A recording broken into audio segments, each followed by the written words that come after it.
Good morning भाइयों। आज हम पढ़ेंगे ज्योमेट्री पार्ट 2। अभी थ्योरी चल रही है, ठीक।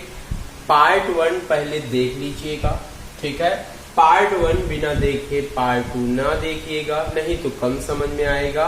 याद रखे आएगा लेकिन कम समझ में आएगा, ठीक है। पार्ट 1 अगर नहीं देखे हैं तो पीछे जाके आप देख लें, ठीक है। और चैनल को सब्सक्राइब करें और शेयर जरूर करें, ठीक है। आज हम पढ़ेंगे इसका अगला टॉपिक आसन कोण, ठीक है। आसन कोण, आसन कोण में एडजेक्ट एंगल होगा, एडजेक्ट एंगल, ठीक है। ये आपका एडजेक्ट एंगल होगा। अब इसमें क्या होगा, आसन कोण, ऐसे दो कोण, ध्यान सुनिएगा, इंपॉर्टेंट है ये टॉपिक। आसन कोण क्या है? आसन कोण कह रहा है दो ऐसे कोण जिनका एक शीर्ष हो और उनकी एक भुजा उभयनिष्ठ हो। मतलब ऐसे दो कोण, तुरंत कोण बनाते चलिए। ऐसे दो कोण बनाया गया जिनके एक ही शीर्ष हो और भुजा उभयनिष्ठ हो। देखिए दो कोण है लेकिन एक भुजा उभयनिष्ठ है। ये कोण बनाने में ये भुजा लग रही है, ये कोण बनाने में ये भुजा लग रही है। लग रही है कि नहीं? लग रही है, ठीक। तथा अन्य भुजाएं उभयनिष्ठ के दोनों ओर हो। मतलब ये जो उभयनिष्ठ है, उभयनिष्ठ के अन्य भुजा जो है वो अन्य दोनों ओर हो, ठीक है। देखिए भुजा के ये अन्य दो भुजा एक दूसरे के ओर है, ठीक है। यही आपका आसन कोण कहलाता है। एक बार और देख लीजिए। ऐसे दो कोण जिनका एक ही बिंदु हो और एक भुजा उभयनिष्ठ हो और अन्य भुजा उभयनिष्ठ के आसपास हो, ठीक है। मतलब दोनों ओर स्थित हो, ठीक है। वही आपका आसन कोण कहते हैं, ठीक है। अगर कहा जाए θ1 ये θ2, अगर कहा जाए θ1 और θ2 एक दूसरे के आसन कोण है। मतलब θ1 θ2 एक दूसरे के क्या है? आसन कोण है, ठीक है। इंपॉर्टेंट है, याद रखिएगा। चलिए अगला टॉपिक रहेगा शीर्षाभिमुख कोण, ठीक है। शीर्षाभिमुख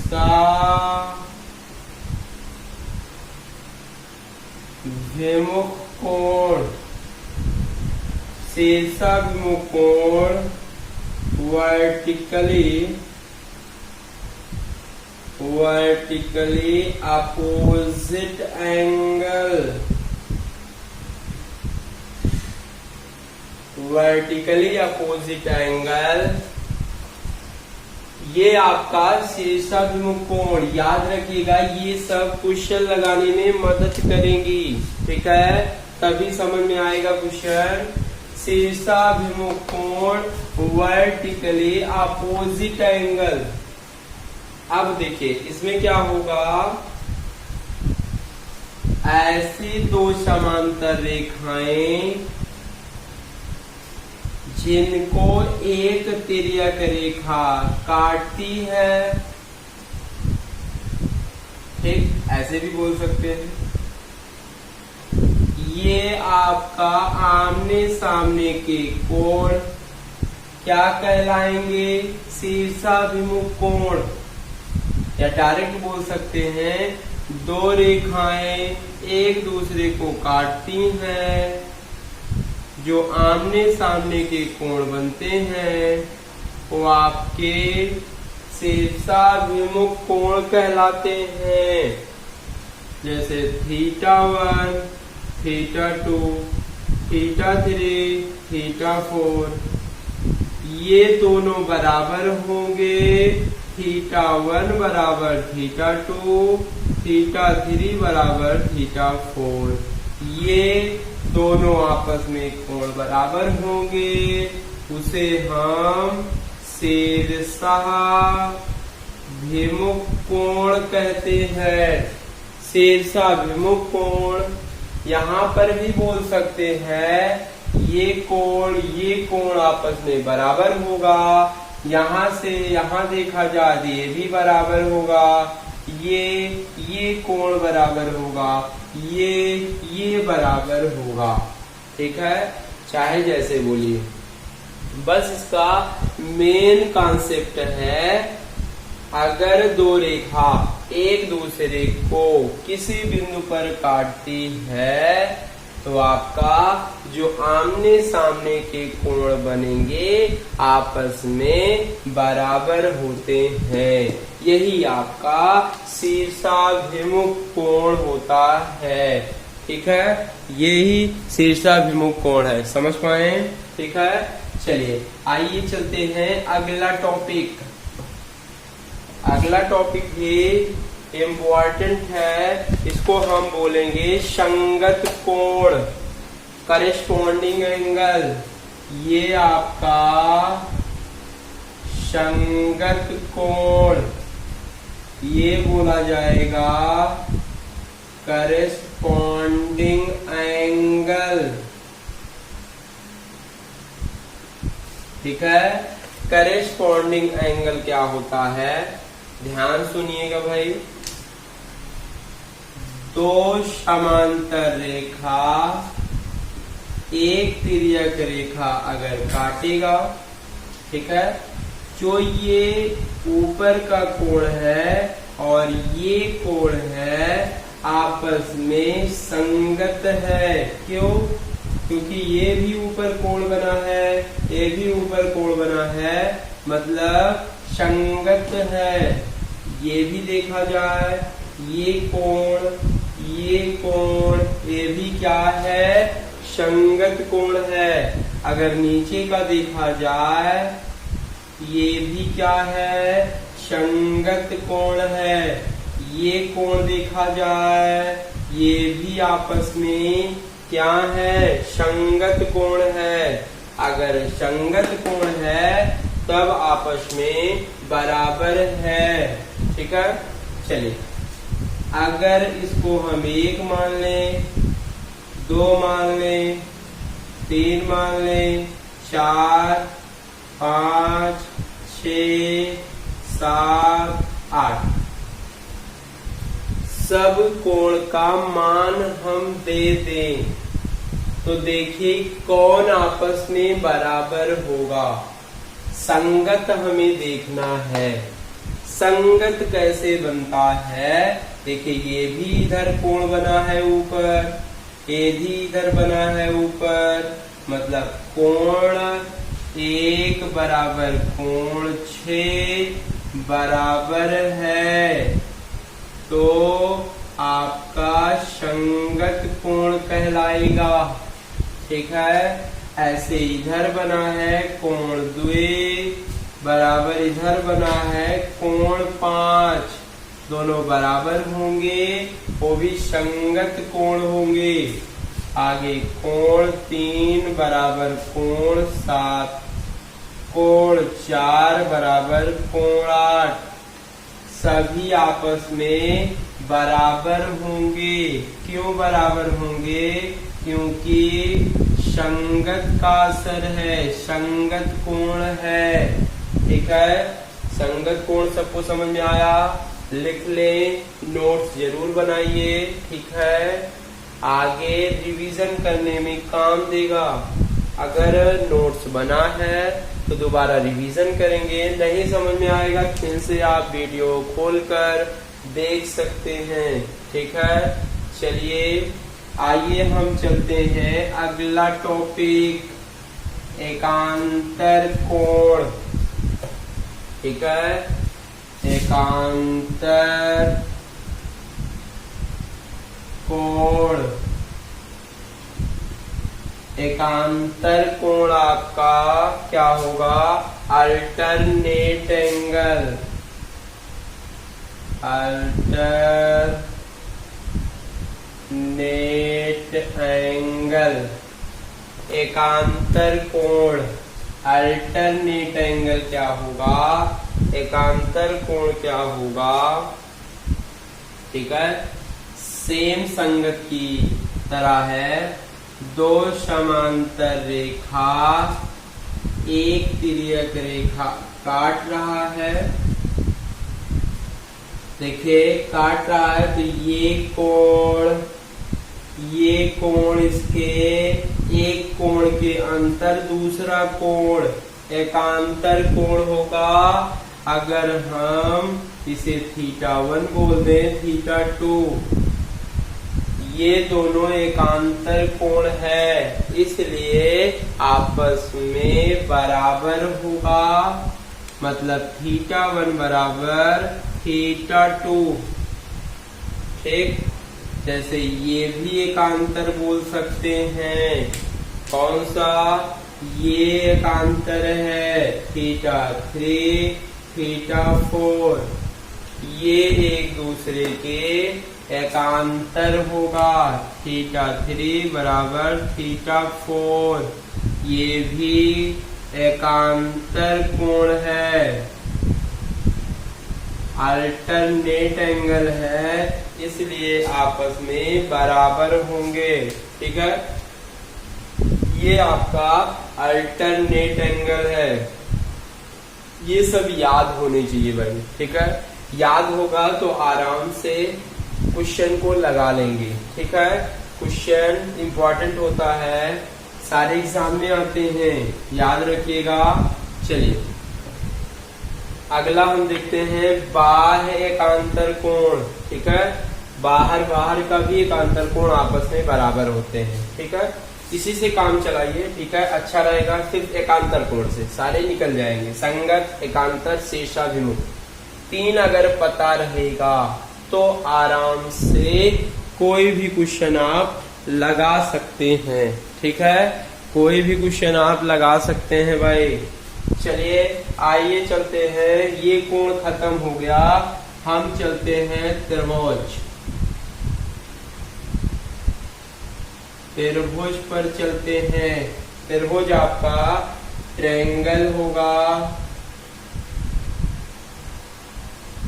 ठीक है। त्रिभुज आपका भाई ट्रायंगल होगा। पहले त्रिभुज की परिभाषा देखते हैं। किसी समतल में, समतल मतलब ये जैसे बोर्ड है, ये समतल है, समतल पर 3 प्रतिच्छेदी सरल रेखाओं से घिरी समतली आकृति को त्रिभुज कहते हैं। जैसे 3 समतली आकृति, 3 प्रतिच्छेदी सरल रेखाएं, ठीक, से घिरी समतली आकृति को हम त्रिभुज कहते हैं। देखिए 3 रेखा है, 3 रेखा से एक दूसरे को प्रतिच्छेद कर रही हैं, ठीक है, उसे हम त्रिभुज कहते हैं, ठीक है। इसमें 3 कोण होते हैं और 3 भुजा होते हैं, उसे हम ट्रायंगल बोलते हैं, ठीक है। चलिए ट्रायंगल के प्रकार, त्रिभुज के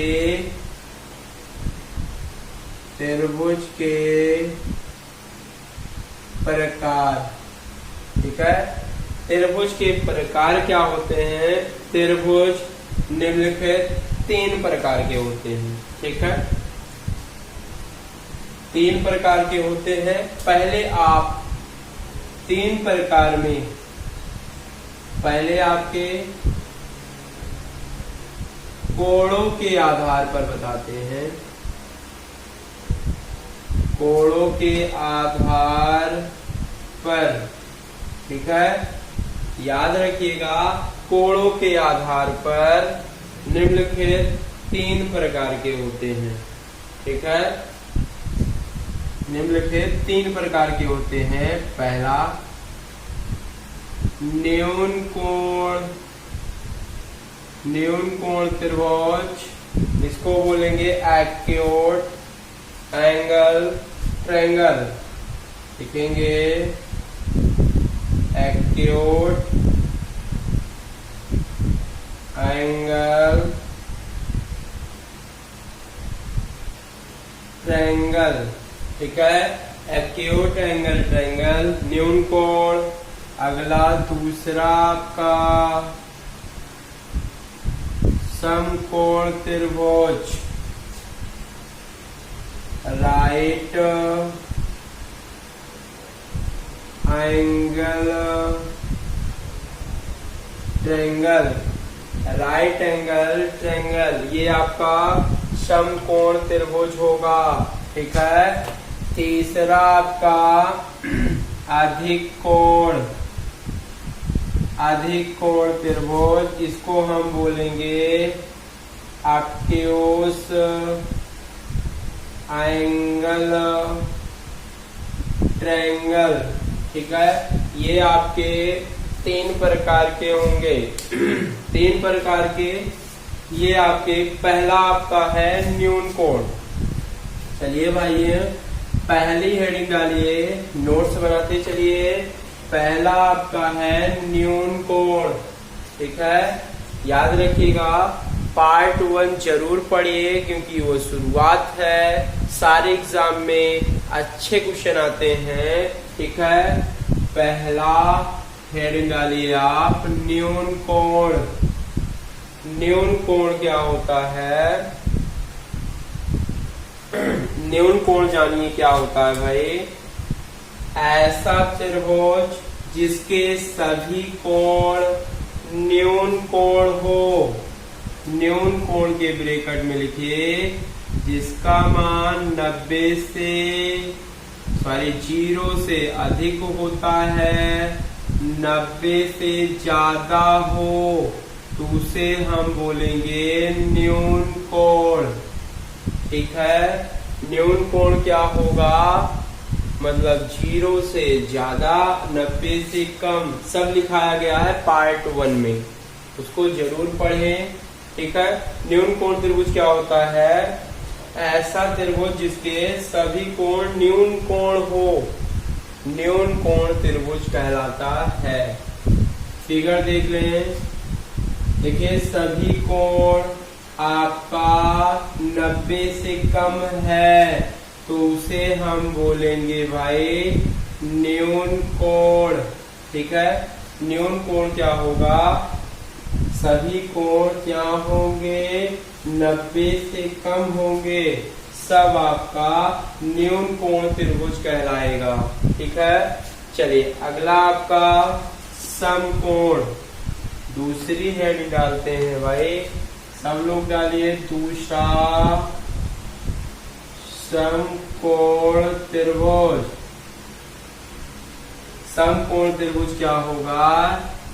ऐसा त्रिभुज जिसका एक कोण आपका 90 डिग्री हो उसे हम समकोण त्रिभुज कहते हैं।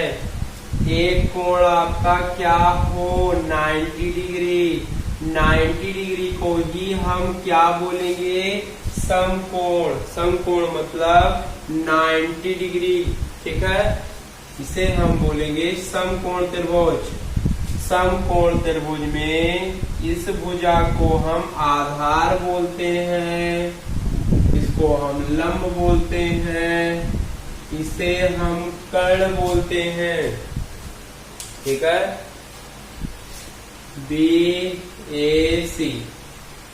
बी आपका क्या है? 90 डिग्री है, याद रखिएगा। ठीक है भाई, चलिए भाई अगला टॉपिक रहेगा अधिक कोण। अगला टॉपिक रहेगा अधिक कोण, ऑब्ट्यूज एंगल। ऑब्ट्यूज एंगल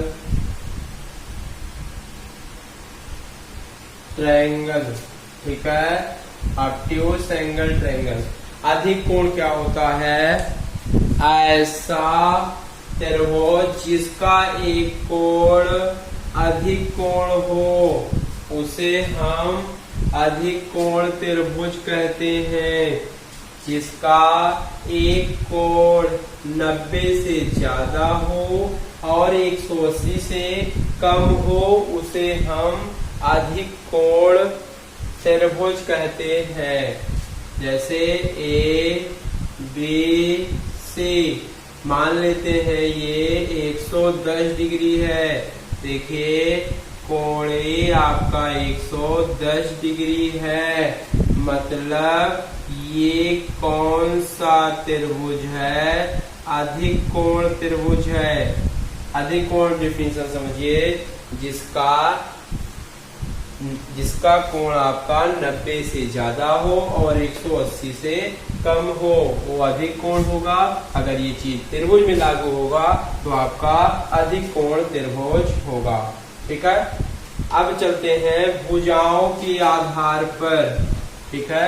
ये तो था कोण के आधार पर। भुजाओं के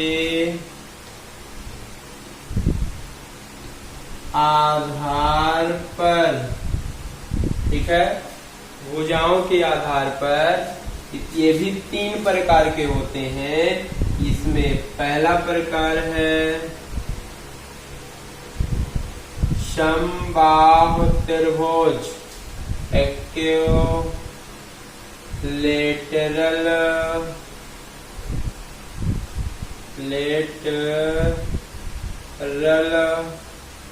ट्रायंगल, इक्विलैटरल ट्रायंगल। और दूसरा आप लिखिए समद्विबाहु त्रिभुज। समद्विबाहु त्रिभुज क्या होगा? आइसोसेलेस ट्रायंगल, आइसोसेलेस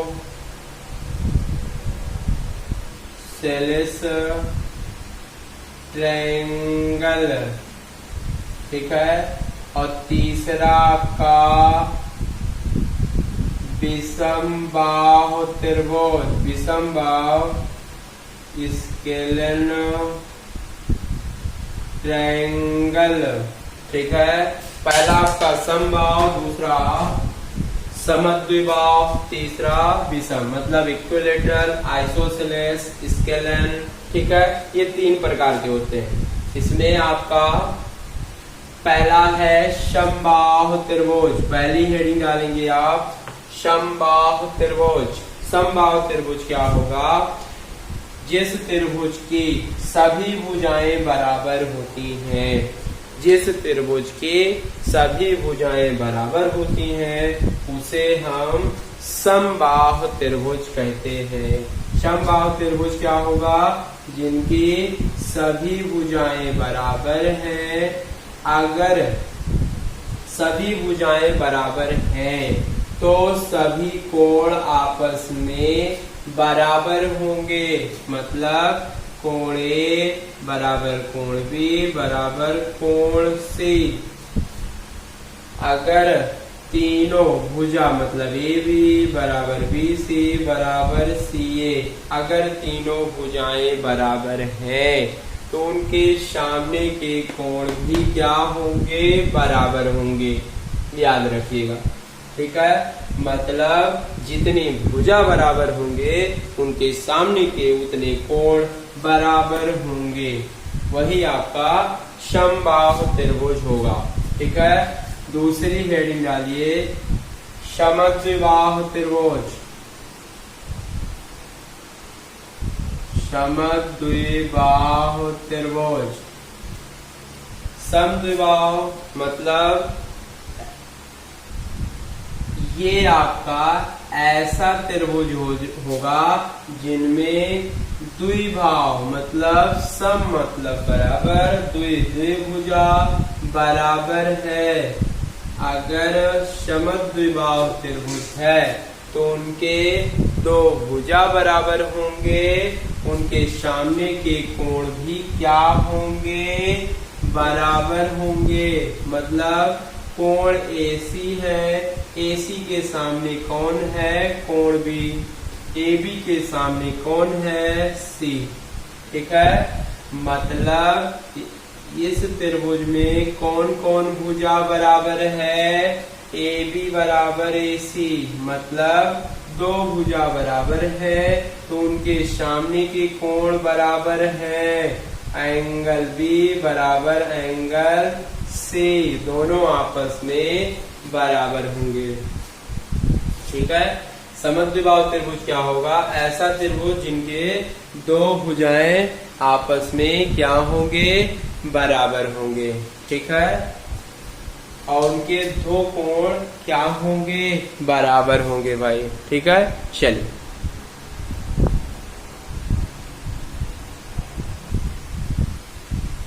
चलिए भाई, अगला है आपका विषमबाहु त्रिभुज। अगला इसी में टॉपिक रहेगा विषमबाहु त्रिभुज। ठीक है, ये आपका स्केलेन ट्रायंगल होगा। विषमबाहु क्या होगा, ऐसा त्रिभुज जिनकी सभी भुजाएं आपकी असमान होगी, वही आपका विषमबाहु त्रिभुज होगा। ठीक है, विषमबाहु त्रिभुज ABC। ठीक, तो मतलब तीनों भुजाएं क्या होंगी, असमान होंगी। मतलब AB is not equal BC is not equal CA, तीनों भुजाएं असमान होंगे और उनके सामने के कोण भी क्या होंगे, असमान। कोण A बराबर कोण B बराबर कोण C। ठीक है, तीनों भुजाएं आपके असमान होंगे। ठीक है, ये आपका विषमबाहु त्रिभुज है। ठीक, चलिए अगला टॉपिक रहेगा, इम्पोर्टेंट है, माध्यिका, मीडियन। ठीक है, माध्यिका, माध्यिका ये आपका मीडियन रहेगा। ठीक, माध्यिका मीडियन। माध्यिका क्या होगा, ध्यान से देखिएगा, शीर्ष से एक त्रिभुज में ये बनता है माध्यिका। माध्यिका में ये आपका त्रिभुज में शीर्ष से सामने वाली भुजा को दो बराबर भागों में बांटता है।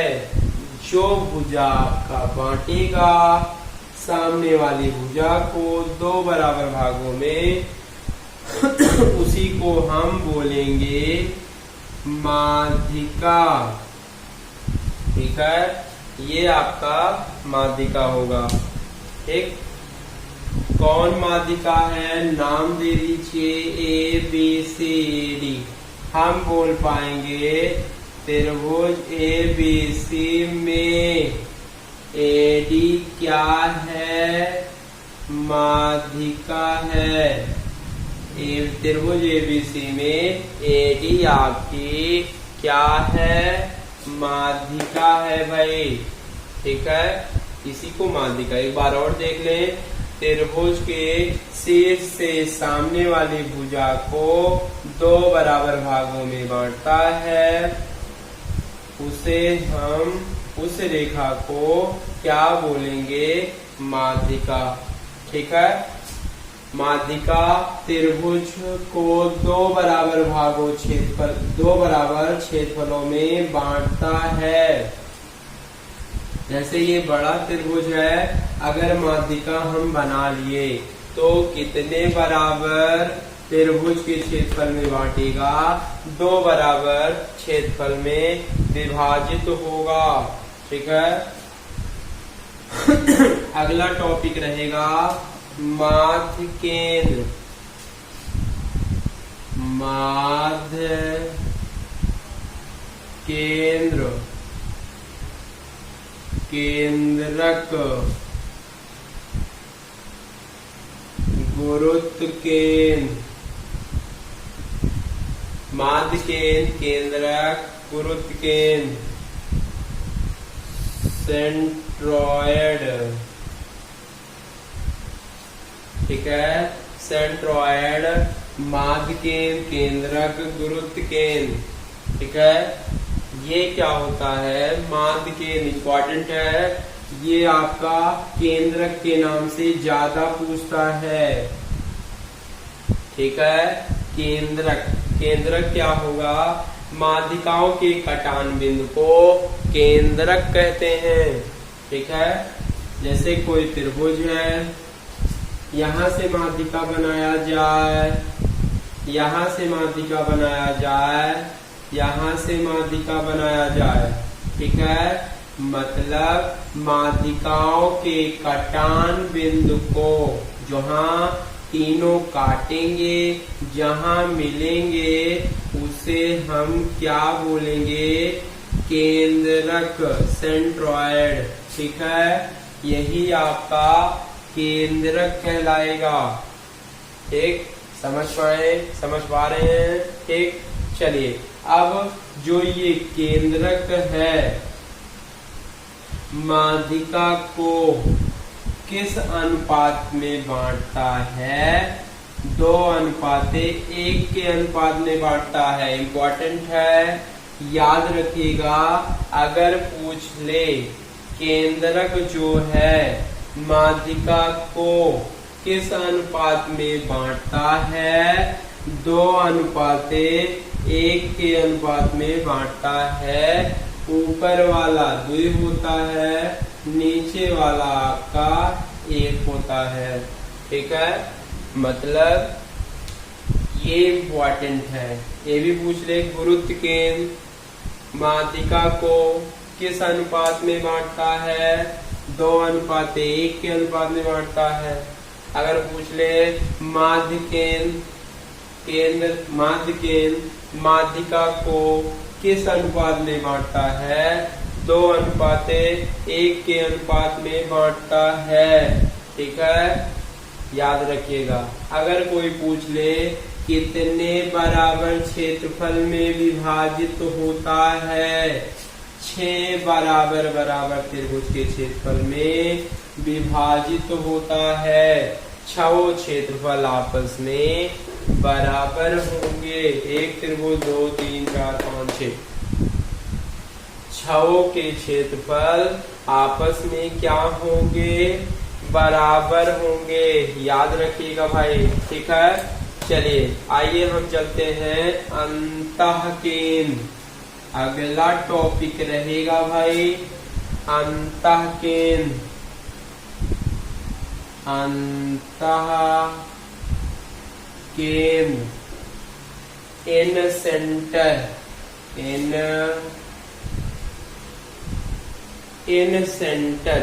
इन सेंटर आपका क्या होगा?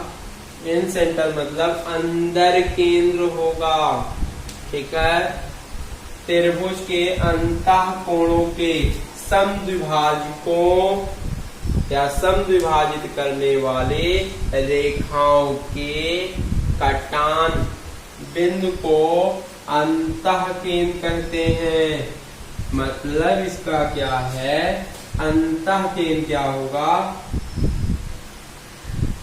त्रिभुज के अंतः कोणों को समद्विभाजित, मतलब कोण को 2 बराबर भागों में काटने वाली रेखा जो जहां मिलती है तीनों, वही आपका क्या होगा?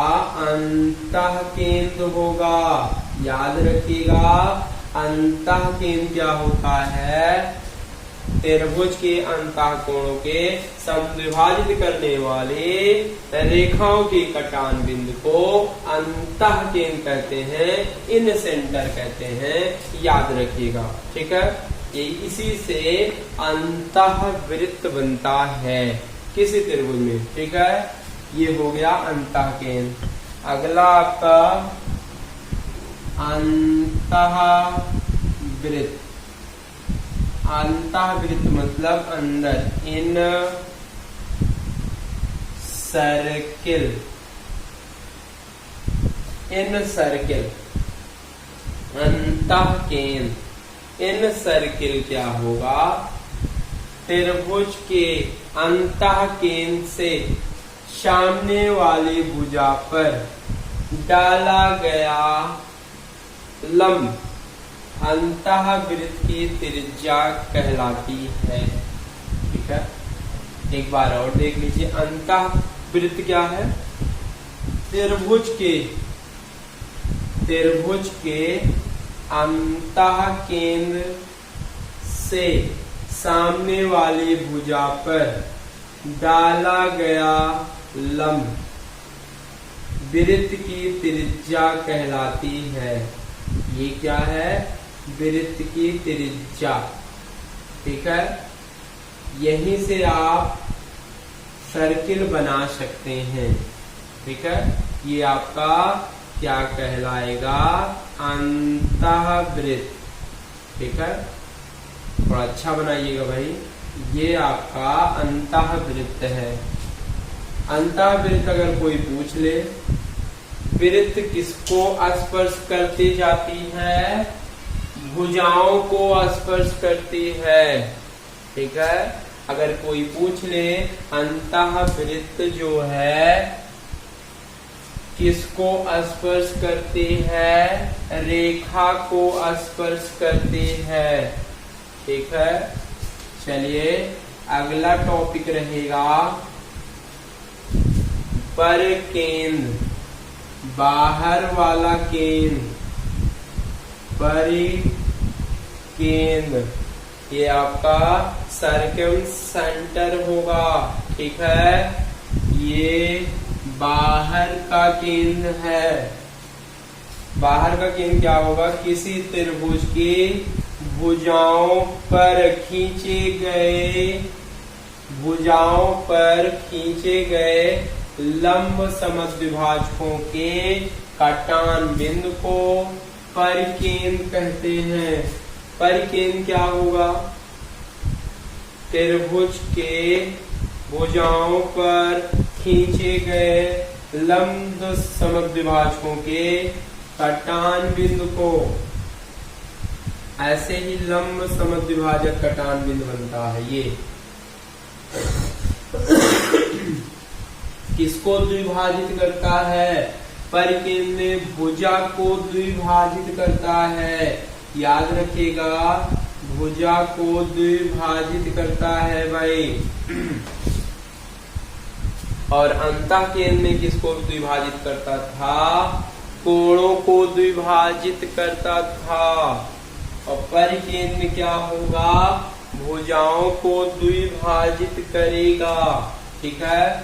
यही जो कटान बिंदु होगा उसे हम क्या बोलेंगे, परिकेंद्र, ठीक है।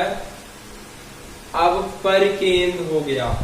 अगर पूछ लिया जाए परिवृत्त की त्रिज्या क्या होगी, केंद्र से कोणों तक की दूरी, कोण तक की या कोण तक की दूरी को हम क्या कहेंगे, त्रिज्या कहेंगे भाई।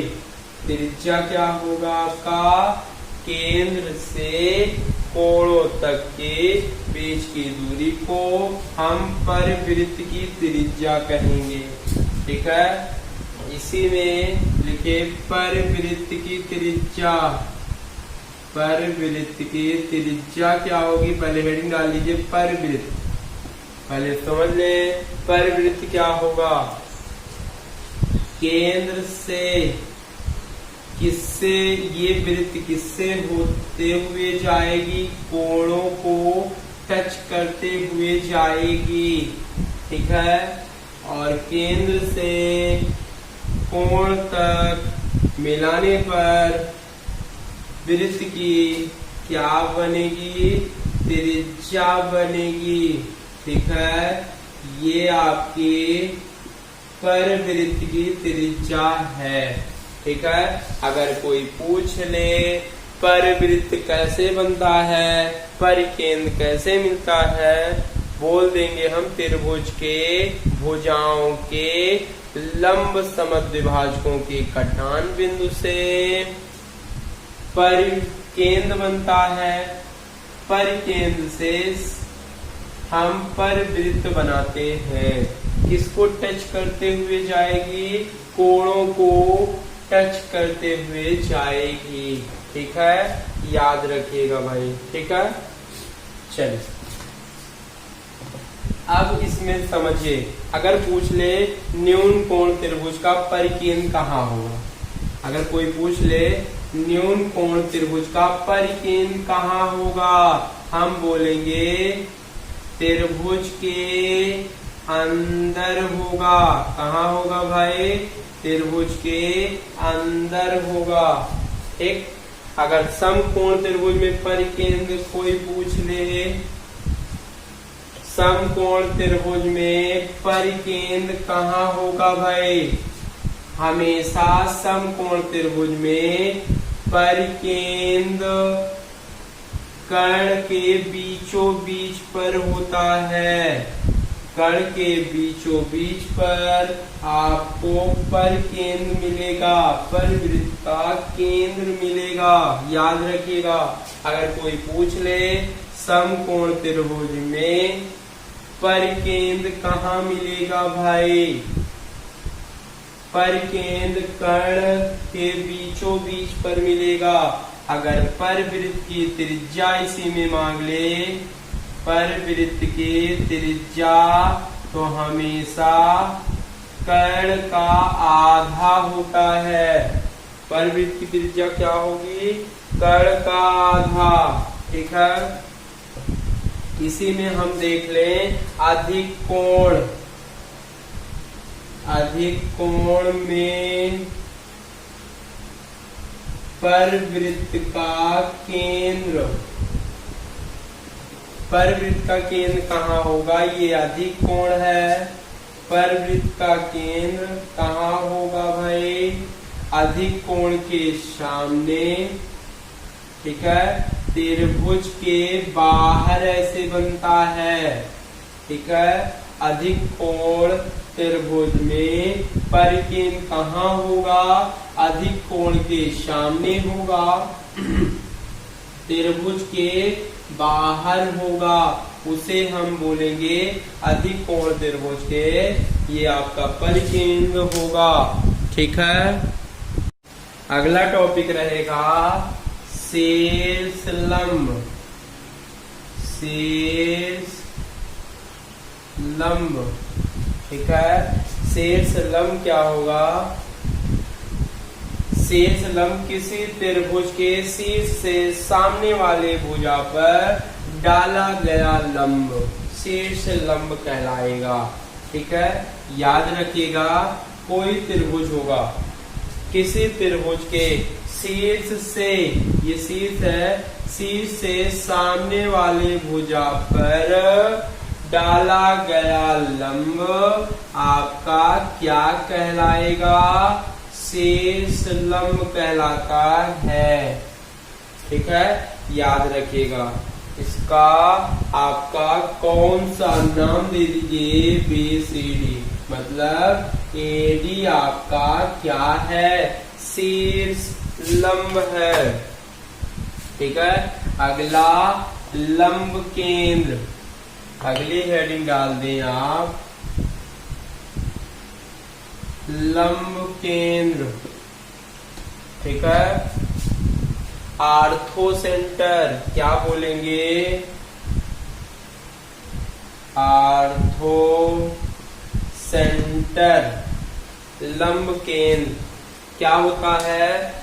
त्रिभुज के शीर्ष से सामने वाले भुजा पर डाले गए लंबों के कटान बिंदु को हम बोलेंगे लंब केंद्र कहते हैं। ठीक है, आर्थो सेंटर बोलते हैं। लंब केंद्र क्या होता है? कोई त्रिभुज होगा, त्रिभुज के शीर्ष से सामने वाली भुजा पर डाले गए लंबों के कटान बिंदु को हम बोलेंगे ये आपका लंब केंद्र है, आर्थो सेंटर है। ठीक है, आर्थो सेंटर क्या होगा, एक बार और सुन लें। किसी त्रिभुज के शीर्ष से सामने वाली भुजा पर डाले गए लंबों के कटान बिंदु को हम बोलेंगे लंब केंद्र बोलते हैं। ठीक है, अगर कोई पूछ ले लंब केंद्र न्यून कोण में कहाँ होता है, त्रिभुज के अंदर होता है, याद रखिएगा। ठीक है, अगर समकोण में पूछा जाए लंब केंद्र कहाँ होगा, चलिए तीनों बता देते हैं, इंपॉर्टेंट होता है, कभी कभी आता है रेलवे वगैरह में। ये जो आपका समबाहु त्रिभुज है, समबाहु त्रिभुज में लंब केंद्र कहाँ होगा, त्रिभुज के कहाँ होगा, अंदर होगा। ठीक है, न्यून कोण में कहाँ होगा भाई, लंब केंद्र त्रिभुज के अंदर होगा। ठीक है, अगर समकोण त्रिभुज में देखा जाए लंब केंद्र कहाँ होगा, देखिए यही लंब केंद्र होता है।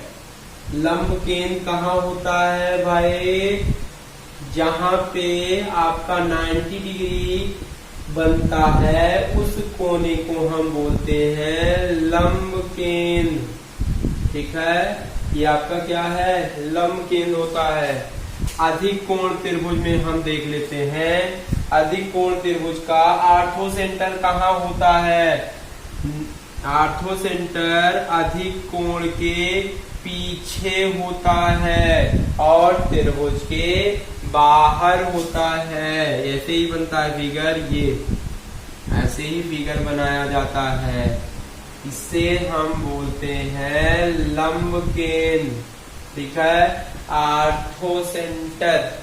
ठीक है, कोई पूछ ले अधिक कोण में आर्थो सेंटर कहाँ होता है, अधिक कोण के पीछे और त्रिभुज के बाहर होता है।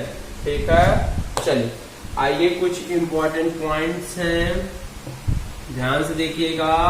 इम्पोर्टेंट पॉइंट्स हैं, क्या है, ऐसे स्टार बना के लिखे। ठीक है, ये त्रिभुज है। अगर कोई पूछ ले त्रिभुज के तीनों कोणों का योग कितना होता है, कितना होता है भाई, 180 डिग्री होता है। अगर हम इसको कोण ए, कोण बी, कोण सी मान लें। ठीक है, अगर कोई पूछ ले इन त्रिभुज के तीनों अंतःकोणों का योगफल कितना होता है, 180, मतलब कोण ए प्लस कोण बी प्लस कोण सी, तीनों कोणों का योग आपका कितना होता है, 180 डिग्री होता है। ठीक है, याद रखिएगा तीनों अंतःकोणों का योग कितना होता है भाई, 180। अगला स्टार बनाइए। अगर कह दिया जाए त्रिभुज के तीनों बाह्य कोणों का योग, मान लेते हैं ये x है, ये y है, ये आपका z है। त्रिभुज के बाह्य कोणों का योगफल 360 डिग्री होता है। बाहर angle x plus angle y angle z बराबर आपका 360 डिग्री होता है। मतलब अगर त्रिभुज के सभी बाह्य कोणों का योग पूछेगा तो मतलब हम बोलेंगे 360 डिग्री भाई। चलिए अगला स्टार इसी में बनाए, इंपॉर्टेंट है भाई। अगर कोई पूछ ले ऐसे, ठीक है, पहले ये अगर ये 90 दे दे, ये कोण पूछ ले ये आपका 30 दे दे, तो ये कोण डायरेक्ट कैसे निकाला जाएगा। ठीक है, इसका थ्योरी होता है त्रिभुज का बाह्य कोण सुदूर अंतःकोण के योग के बराबर होता है। ठीक है, अगर ए बी सी, ठीक है, त्रिभुज का बाह्य कोण, ये जो बाहर बना होता है इसे हम बाह्य कोण बोलते हैं। सुदूर, सुदूर मतलब जो बाह्य कोण से दूर होगा, उन कोणों का योग के बराबर होगा। ठीक है, मतलब त्रिभुज का बाह्य कोण सुदूर, जो इस कोण से दूर होगा, उन कोणों का योग के आपस में बराबर होंगे। याद रखिएगा, जैसे आपका ये 50 दे दे, ये 30 दे दे, तो ए का मान कितना होगा? ये 50 में ये 30 हो गया, तो ये कितना होगा? 20। क्यों? क्योंकि बाह्य कोण सुदूर अंतः कोण के योग के बराबर होता है। ठीक है, ये थ्योरी इम्पोर्टेंट है।